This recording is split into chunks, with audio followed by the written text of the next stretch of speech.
യാത്ര ചെയ്യുന്ന ഒരു സ്ത്രീ സേഫ് ആണെന്ന് ചോദിച്ചാൽ സ്ത്രീ മാത്രമല്ല ഒരു പുരുഷനും സേഫ് അല്ല എന്ന് ഞാൻ പറയും. എൻ്റെ കഴിഞ്ഞ യാത്രയിലുള്ള ഒരു എക്സ്പീരിയൻസ് വെച്ചിട്ടുള്ള ചെറിയൊരു അഡ്വൈസോ ടിപ്സോ എന്ത് വേണം കരുതാട്ടാ. നമ്മൾ ഈ RIC പറഞ്ഞ സംഭവം കൂടുതൽ യാത്ര ചെയ്യുന്നവർക്ക് അറിയുന്നില്ല.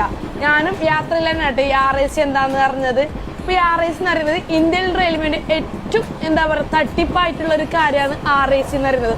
ഒരേ പൈസ വാങ്ങിക്കുക, ഒരേ സീറ്റ് രണ്ടാൾക്കാർ ഷെയർ ചെയ്യുക. അപ്പൊ നമ്മളെ സീറ്റ് പാർട്ട്ണർ പറയുന്ന ഒരു വ്യക്തി അതൊരു പെണ്ണായിരിക്കണം തന്നെയില്ല, അതൊരു ബോയും കൂടി ആവാം. അപ്പൊ തോണ്ടി പുടിച്ചിന്ന് പറഞ്ഞിട്ടൊന്നും കാര്യമില്ല.